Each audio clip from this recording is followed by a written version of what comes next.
Olá pessoal, tudo bem? Eu sou o professor Heber Simei e estou aqui para lecionar a disciplina de evangelismo. A partir desse momento, então, nós vamos estudar essa matéria para a gente ter as definições a respeito dessa tarefa tão importante que o Senhor concedeu à igreja. No nosso percurso de hoje, nós vamos trabalhar, antes de mais nada, o que é o Evangelho, né? Vamos pegar a etimologia desta palavra, desde a sua origem lá no grego, até a gente chegar ao sentido que ela tem hoje para a gente.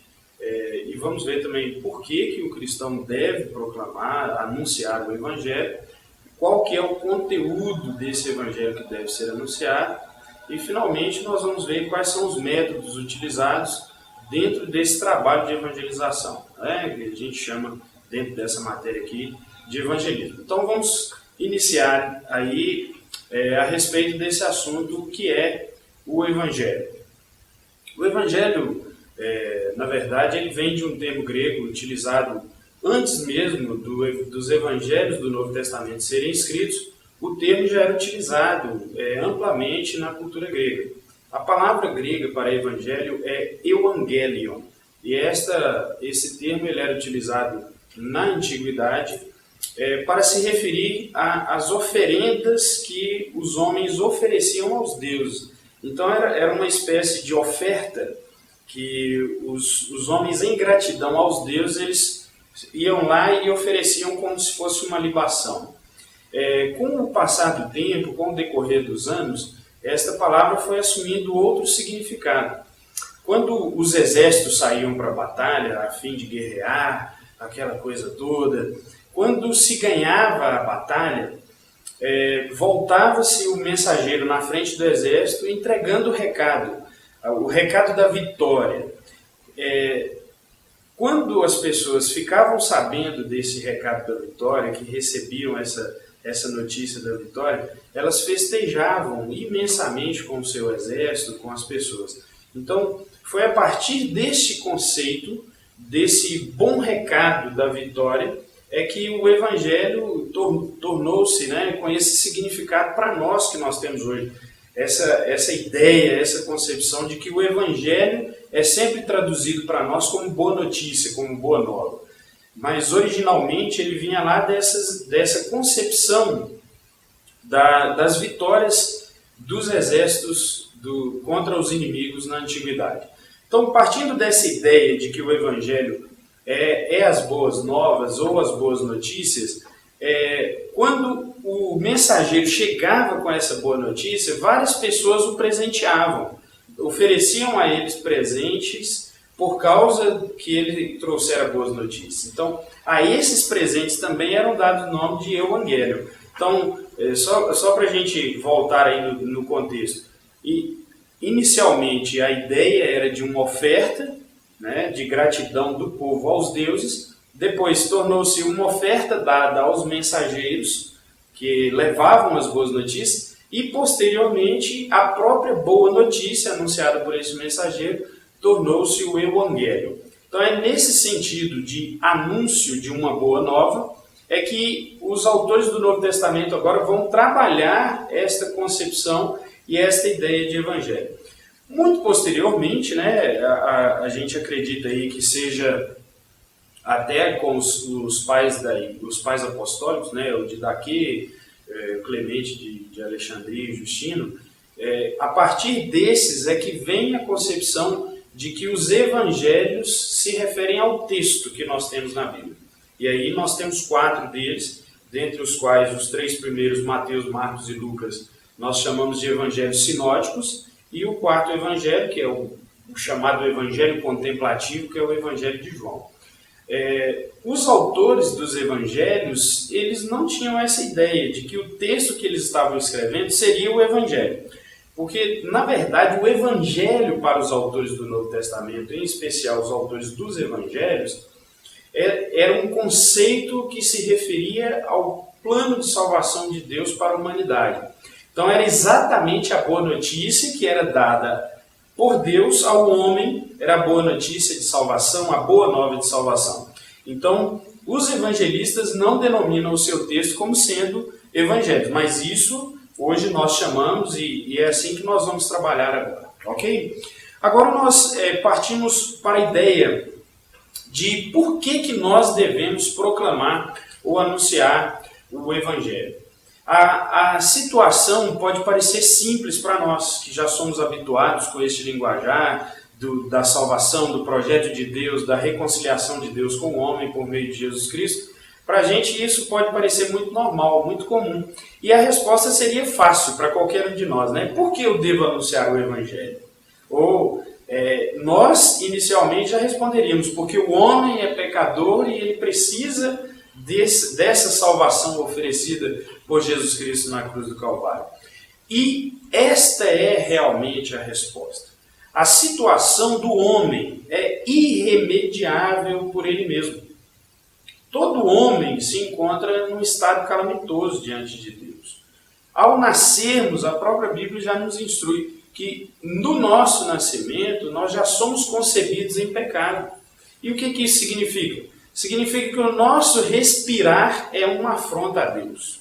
O nosso viver, viver físico, né, que eu digo, já é uma afronta a Deus.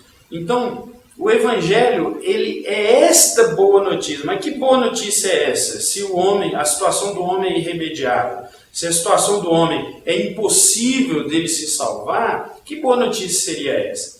Na verdade, a boa notícia entra exatamente agora, porque Deus, no seu plano maravilhoso de salvação, Ele mesmo se torna homem, carne, e assume o preço que nós não damos conta de pagar. Aquilo que o homem não consegue pagar é o que Deus, na sua encarnação, vem propor para o homem. Por isso que nós chamaremos esse Evangelho de boa notícia. E a boa notícia ainda é melhor, porque ao contrário das demais religiões, o Evangelho de Jesus Cristo não é um esforço humano para encontrar-se com Deus. O Evangelho de Jesus Cristo não é uma garantia de que o homem pode se encontrar com Deus, não. O Evangelho de Jesus Cristo também não é um peso sobre as costas do homem, dizendo que se ele fizer tais e tais coisas, ou se ele estiver em tais e tais preceitos, ele consegue novamente se reconciliar com Deus. Isso não é o Evangelho. O Evangelho é o oposto disso. Quando nós vamos para o relato de Adão no Jardim do Éden, logo após comer o fruto proibido e descobrir que estava nu, a ação de Adão é a representação da ação do homem hoje. A ação dele é qual? Esconder-se de Deus. Isso é o processo natural de quem peca contra um Deus santo. A santidade de Deus é afrontada quando o homem peca.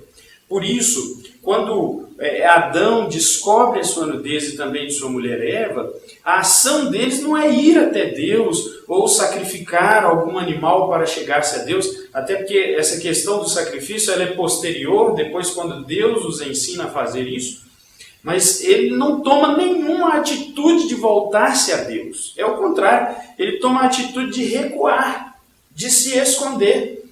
E aí a Bíblia nos relata que na viração do dia, o que houve? Deus vai até o homem e pergunta para ele, onde estás? Esta ação no Éden, ela é uma representação da obra maravilhosa de Jesus Cristo sobre a vida do homem. A ação de salvar, ela depende de Deus, ela pertence a Deus. Como está escrito em Jonas capítulo 2, verso 9, ao Senhor pertence a salvação. Ou seja, o ato de envolver o homem neste projeto de reconciliação, ele parte de Deus. Ao contrário das demais religiões, como eu já disse. As outras religiões impõem peso sobre o homem de tal forma que ele se sente na obrigação e na responsabilidade de fazer coisas para agradar ao seu Deus. Quando, na verdade, nós temos o Evangelho de Jesus Cristo, que nos mostra que Deus fez, Deus tomou as ações e as atitudes para reconciliar consigo o homem, para trazer o homem de volta. Então, esta é a grande diferença que nós encontramos do cristianismo. O cristianismo é Deus que se faz homem para pagar o preço que o homem devia no lugar do homem, a fim de reconciliar este homem que antes era pecador, mas agora justificado em Jesus Cristo, novamente no seu relacionamento com Deus. E aí a gente também tem que se lembrar que nós devemos pregar o Evangelho, porque no meio desta humanidade perdida, Deus tem aqueles que são seus filhos. E quem são esses que são os filhos de Deus? São aqueles que crerão no seu nome. São aqueles que crerão na palavra do Evangelho. Aqueles que invocarão ao nome do Senhor ao ouvirem a palavra do Evangelho, como Paulo diz em Romanos capítulo 10, que todo aquele que invocar o nome do Senhor será salvo. Portanto, no meio dos perdidos estão salvos, aqueles que ouvirão e crerão, e aprove ao Senhor salvar os seus por meio da pregação do Evangelho. Por isso é que nós devemos proclamar, por isso é que nós devemos anunciar, por isso que nós devemos evangelizar, porque nós que estamos aqui, eu, você, todos nós jamais saberemos quem são aqueles que o Senhor irá trazer para o Evangelho. Jamais saberemos quem são aqueles que irão crer no Evangelho de Jesus Cristo. Por isso é nosso dever, agora que já estamos reconciliados, esclarecidos, iluminados pela palavra do Senhor, anunciar e divulgar este Evangelho, a fim de que outros também participem desta vida nova com Jesus Cristo. Então, algumas pessoas até pensam assim, depende agora da linha teológica, alguns que creem na doutrina da predestinação, que o Senhor é quem escolhe aqueles que serão salvos, outros que creem na doutrina do livre-arbítrio, que depende do homem dizer sim ou não para Deus. Independente dessa doutrina, nós não sabemos quem são, ou seja, os eleitos, ou seja, aqueles que irão escolher dizer sim para o Senhor, nós não sabemos. Portanto, a nossa tarefa, a nossa missão se restringe ainda apenas em proclamar e anunciar o Evangelho de Jesus Cristo. Proclamação do Evangelho também tem uma outra característica. Além de salvar aqueles que pertencem ao Senhor antes da fundação do mundo, ela tem também, o Evangelho tem também a característica de anunciar ao ímpio o seu estado de rebelião contra Deus. Ou seja, a consequência deste estado de rebelião, que é a morte eterna. É apenas por meio da proclamação do Evangelho que os justos serão salvos, e é apenas por meio da proclamação do Evangelho que os ímpios terão seus olhos escancarados para o seu ato de rebeldia contra o Senhor. Agora nós vamos para a próxima etapa da nossa caminhada dentro da nossa matéria, que é: para quem que eu devo anunciar esse Evangelho? Inicialmente, essa resposta também já está clara para nós, né? Porque nós já acabamos de falar. Só que nós precisamos agora fazer a leitura de um texto bíblico da Palavra de Deus. Em Mateus capítulo 28, verso 19, o Senhor nos deixou a seguinte mensagem: portanto, ide, fazei discípulos de todas as nações, batizando-os em nome do Pai, e do Filho e do Espírito Santo, e ensinando-os a guardar todas as coisas que vos tenho ordenado. Quando o Senhor nos dá esta tarefa, que nós chamamos isso de a grande comissão, nós passamos a entender agora qual o real papel, qual o verdadeiro papel da igreja estar na terra.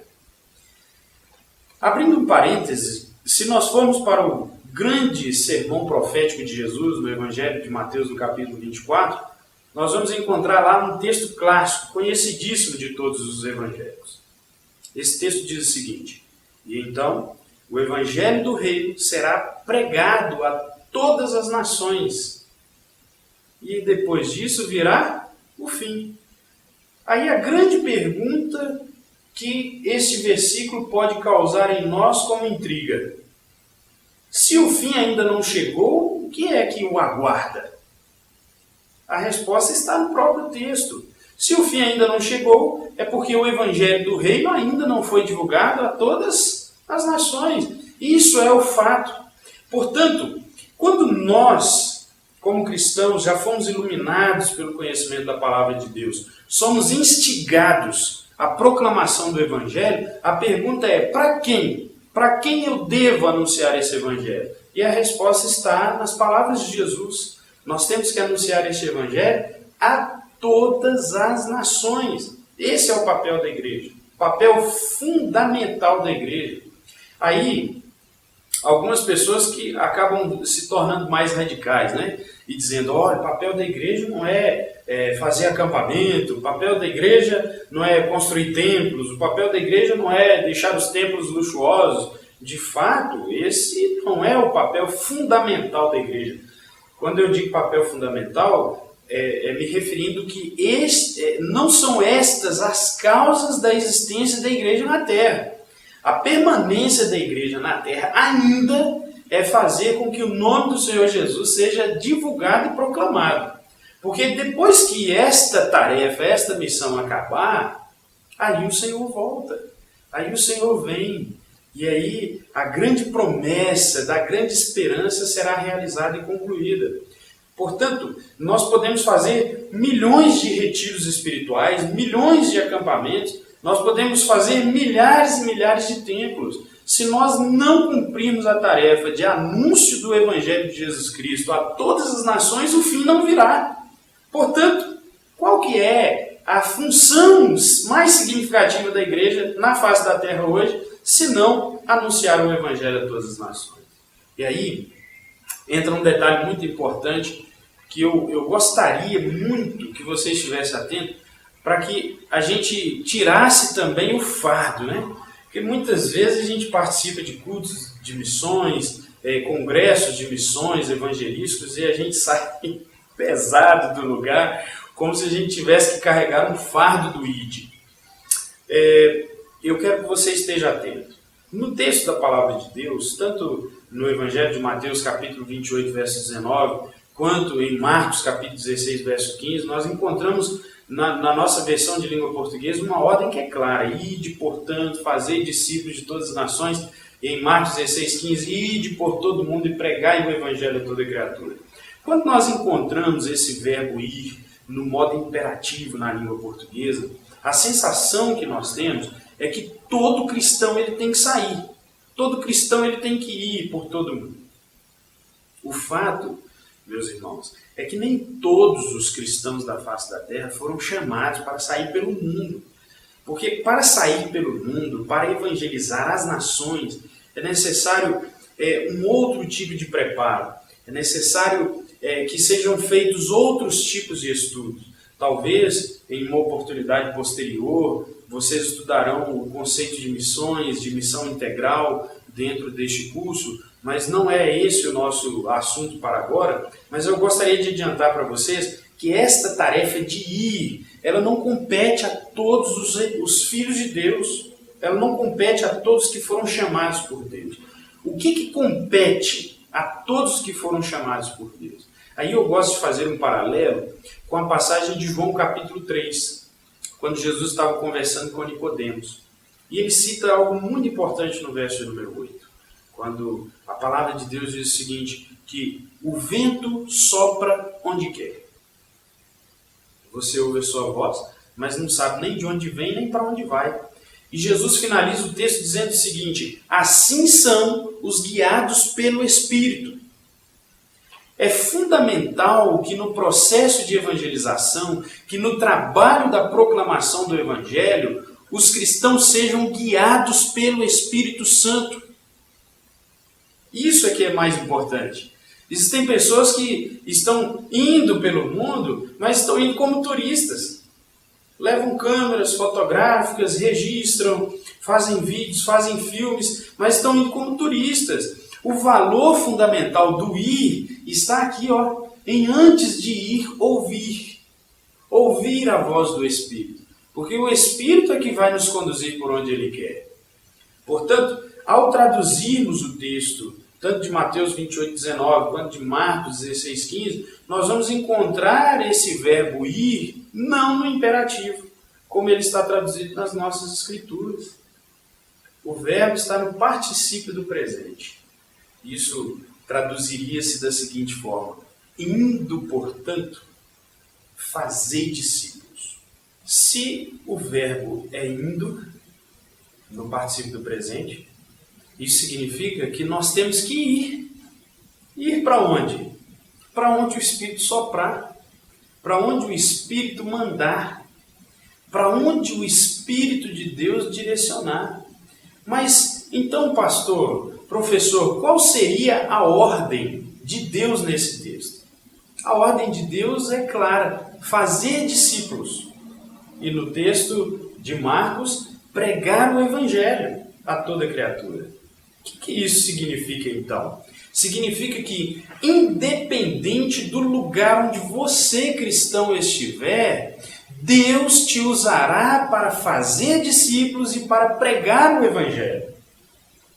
Então, o peso da ordem de Jesus não está no ir, não está no sair, mas o peso da ordem de Jesus está no fazer discípulos, está no pregar o Evangelho. É nisso que nós temos que nos concentrar. Porque o direcionamento para o lugar onde devemos ir é o Espírito de Deus que vai dar. Existem pessoas que se convertem ao Senhor Jesus hoje, ficam 50 anos na mesma igreja, ficam 50 anos no mesmo lugar, no mesmo bairro, morando na mesma casa. Existem outras pessoas que se convertem ao Senhor Jesus hoje e daí a 5 anos já estão anunciando o Evangelho em outro país. Qual que é o valor maior? Desse que com 5 anos de Evangelho já está em outros países pregando, ou desse que com 50 anos ele nunca saiu do seu bairro? O valor está em pregar o Evangelho e em fazer discípulos, não necessariamente na distância que se percorre, porque não é o tanto de quilometragem rodado que vai nos galardoar no céu. Não é a quilometragem que nós percorremos que vai garantir a quantidade de pessoas que serão salvas, não. Se nós cremos que o nosso Senhor é aquele que concede os dons para a edificação do corpo de Cristo na terra, então nós temos que entender o seguinte, que a proclamação do Evangelho por toda a terra é de responsabilidade da igreja, mas nós não podemos sair desbaratinados pelo mundo afora sem antes ouvir a voz do Espírito de Deus. Existem pessoas dentro de nossa casa que precisam ser salvas. Existem vizinhos nossos que precisam ser salvos. Existem pessoas que estão debaixo dos viadutos que precisam ser salvas. Mas também existem indígenas, existem comunidades ribeirinhas, existem ciganos, assim como existem os nossos irmãos que estão em outros continentes, em outros países, irmãos que estão lá presos no cinturão da resistência, dentro da janela 1040, irmãos que estão presos por outras religiões enganosas. Então, o Espírito do Senhor, nós temos que crer assim, que Ele habita sobre toda a terra. E Ele direcionará a sua igreja a todas as nações. O que nós precisamos é estar dispostos, à disposição do nosso Senhor, capazes de ouvir o sopro do Espírito, para que Ele nos conduza onde Ele quiser nos direcionar. A outra questão de a quem eu devo anunciar o Evangelho, né, que especificamente é óbvio que é a todas as nações, mas eu preciso também compreender que em cada espaço onde eu estiver, cada espaçozinho que eu me posicionar, que eu me colocar como servo do Senhor, eu devo anunciar o Evangelho. Nós sabemos que o Evangelho de Jesus Cristo vai chegar a todas as nações, porque isso é bíblico. Para ocorrer o tempo do fim, para chegar ao fim, o Evangelho chegará a todas as nações. Mas nós temos que entender também que nem todo indivíduo, particularmente, ouvirá falar de Jesus. Aí vem aquela grande pergunta, né? Mas o que será então daqueles que nunca ouviram falar de Jesus? Olha, meus irmãos, o que nós temos que compreender é que atualmente no nosso mundo, muitas pessoas hoje morrem sem ouvir falar do Evangelho de Jesus. Muitas pessoas estão morrendo sem nem saber quem é Jesus, sem nem ao menos ouvir falar da história da existência deste homem chamado Jesus. Só para os irmãos terem uma ideia, eu citei há pouco a janela 1040, que é o chamado cinturão da resistência. Em uma pesquisa recente, aproximadamente entre 2013 e 2015, foi feita uma pesquisa, mais de 2,5 1,7 bilhões de habitantes apenas nesse pedaço chamado Cinturão da Resistência nunca ouviram falar de Jesus. Ou seja, quase a metade da população da Terra. Se nós pararmos para pensar nisso, quantas pessoas estão morrendo sem ouvir falar de Jesus? Quantas pessoas estão perecendo sem nem saber quem é o Senhor? E aí eu quero chamar você à responsabilidade agora. Porque há um tempo atrás eu até ouvi um missionário dizendo, e eu achei curioso, quero repassar. Normalmente a gente diz assim, a tarefa de evangelizar é de quem? Aí nós respondemos, é da igreja, né? A tarefa da missão do evangelho, da proclamação do evangelho é de quem? A gente responde, é da igreja. E esse missionário, certa feita, disse assim, olha, não responda que é da igreja, não, diga, essa tarefa é minha. Porque quando eu falo que é da igreja, normalmente a visão fica muito ampla e eu me retiro da cena. Mas quando eu assumo essa responsabilidade, eu assumo esse compromisso, nós temos que entender que ele é nosso, porque o Senhor nos chamou, então ele é meu. A partir de hoje a missão é minha, a partir de hoje a missão é sua. Mas então, se essas pessoas estão morrendo sem ouvir falar de Jesus, será que elas terão uma outra oportunidade após a morte? Será que vai acontecer alguma coisa quando o Senhor voltar, os mortos ressuscitarão? E ao serem ressuscitados esses mortos, o Senhor proclamará o Evangelho para eles e eles terão a oportunidade de aceitarem a Cristo? Não, meus irmãos, não. Essa tarefa é para agora. Por isso que essa tarefa é minha. Porque essa tarefa ela só é possível enquanto estamos em vida. Em Hebreus capítulo 9, está escrito que lá no verso 27, porque ao homem está ordenado morrer apenas uma vez, vindo depois disso uma segunda chance? Não. Vindo depois disso o juízo. Portanto, aqueles que morrem sem conhecer o Senhor, se eles não tiverem a fé revelada em Jesus Cristo, eles não têm a salvação. Por isso é que nós temos que ir a todas as nações. Por isso é que nós temos que sair do nosso local de comodismo para pregarmos o Evangelho a todas as nações.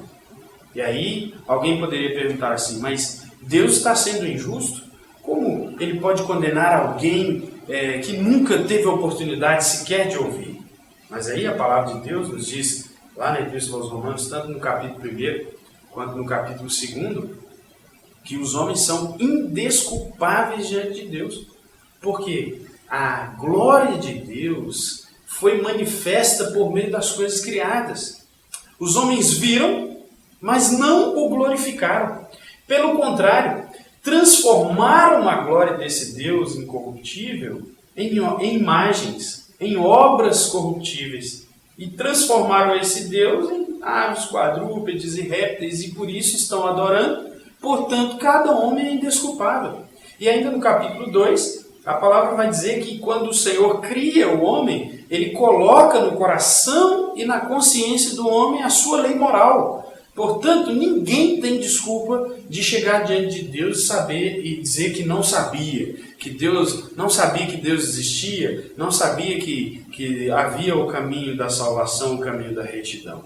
Não haverá essa desculpa. Agora, quanto a nós, que já somos salvos em Jesus Cristo, nós temos que pegar agora a palavra do apóstolo Paulo em 1 Coríntios capítulo 9 e o verso 16, quando ele declara assim, ai de mim, se não pregar o Evangelho.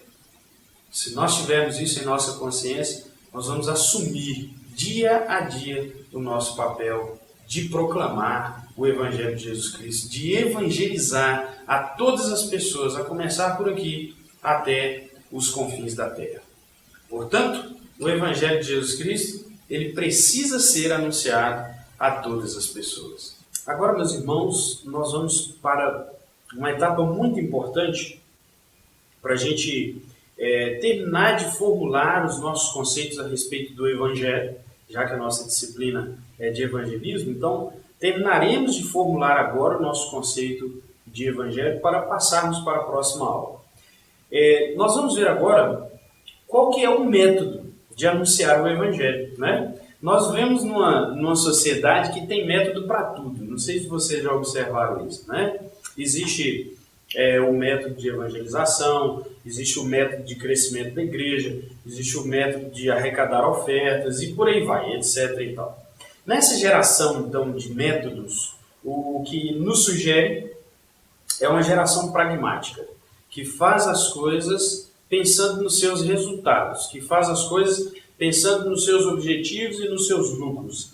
É como se a visualização ministerial ela se baseasse nos resultados que isso vai trazer para a minha vida, ou para o meu status, ou para o meu ministério, em termos daquilo que as demais pessoas vão ver em mim. Porém, quando se refere ao Evangelho de Jesus Cristo, nenhum momento na Bíblia nós vamos encontrar nenhum relato bíblico afirmando que exista um método para se anunciar o Evangelho que não seja a proclamação ou o anúncio. No texto grego nós vamos encontrar o verbo, que é o verbo querisso.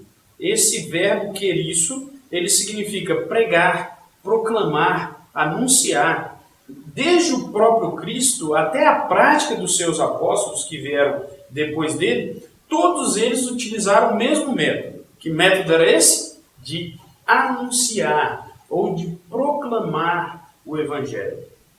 Afinal, o apóstolo Paulo, escrevendo em Romanos capítulo 10 e o verso 17, ele diz lá que a fé vem pelo ouvir, e o ouvir a palavra da pregação, ou a palavra da proclamação, a palavra da anunciação.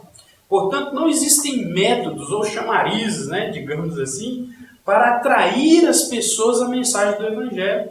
O que tem acontecido? Por causa de muitas vezes da dureza da palavra do Evangelho, muitas pessoas estão fazendo adequações ou ajustes para trazer a atenção das pessoas para o Evangelho.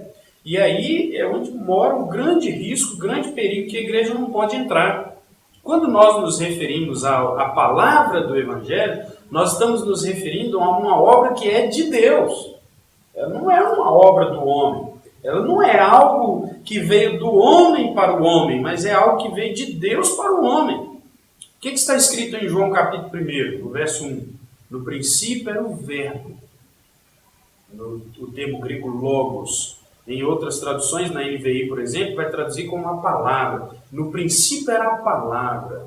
E a palavra estava com Deus e a palavra era Deus. Quando nós proclamamos o Evangelho, quando nós anunciamos o Evangelho, o que tem que sair de nossa boca é o Logos de Deus. É Jesus Cristo encarnado, conforme está no verso 14 desse mesmo texto já citado. E o Logos, o Verbo, a palavra se fez carne e habitou entre nós cheio de graça e de verdade. E vimos a sua glória, glória como do unigênito do Pai. Quando nós encaramos a palavra do Evangelho, a palavra da anunciação assim, é desta forma que ela tem que sair de nossa boca. É desta forma que ela tem que ser anunciada para o homem pecador. Portanto, o anúncio do Evangelho, ele normalmente é um anúncio feito por meio de palavra. Óbvio que nós temos que considerar o modo como essa palavra é dita, as suas transmissões, se ela vai ser escrita, se ela vai ser sinalizada, se ela vai ser verbal, se ela vai ser oral, por meio de placas e etc. E tal. Não é o modo como eu me apresento, não é o método que eu utilizo que vai dar ou gerar os resultados esperados. O apóstolo Paulo, escrevendo aos Coríntios, ele diz lá que Paulo plantou, Apolo regou, mas o crescimento quem deu? Foi Deus. Porque o poder é dele para salvar, o poder é dele para fazer crescer. Portanto, quando nós anunciamos o Evangelho, nós estamos transmitindo o poder de Deus. Agora, o efeito deste poder na vida do indivíduo que ouve, aí pertence ao Senhor. Aí é com Deus, é o Senhor quem vai continuar ou dar a continuidade nesse projeto de salvação. Sendo assim, então, nós não precisamos fazer nenhum tipo de complemento ao Evangelho de Jesus Cristo. Nós temos que apenas anunciar, porque muitas vezes a gente quer complementar para ver quais serão os resultados, quando na verdade nós estamos mesclando o Evangelho de Jesus. E ele deixa de ser puro. Se ele deixa de ser puro, ele também deixa de ser poderoso, porque ele já não é mais o Evangelho de Jesus. Ele passa a ser um outro Evangelho. Então, muitas vezes nesse afã de querer multiplicar a igreja, de querer aumentar o número de frequentadores, a membresia, quantidade de pessoas batizadas, o que nós estamos muitas vezes fazendo? Negociando a verdade do Evangelho e trocando por uma mentira, para que as pessoas se sintam atraídas a participarem conosco. Aí já não é mais de uma mensagem verdadeira, já não é mais de uma mensagem de Jesus Cristo. Então, a questão da proclamação do Evangelho não é fazer aquilo que dá certo, mas é fazer aquilo que nós fomos ordenados a fazer. Não é fazer aquilo que nós achamos que temos que fazer, mas é fazer aquilo que o Senhor nos instruiu que deveríamos fazer. Então, o Evangelho não serve para fazer os nossos empreendimentos darem certo. O Evangelho não foi feito para isso.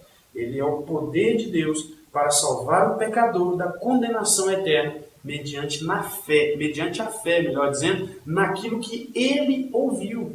E como que ele vai crer em algo que ele ouviu, se esse algo que ele ouviu está misturado e deixou de ser poderoso? Portanto, a mensagem do Evangelho ela precisa ser simples e bíblica. A partir do momento que nós tratamos o Evangelho assim, como a palavra bíblica revelada por Deus nas Escrituras, aí sim esse Evangelho tem poder para salvar o mundo. Talvez você esteja perguntando nesse momento. Então, qual seria essa mensagem pura do Evangelho? Qual seria esse conteúdo puro do Evangelho para anunciarmos a fim de que ele exerça o poder de Deus para salvar aquele que ouve?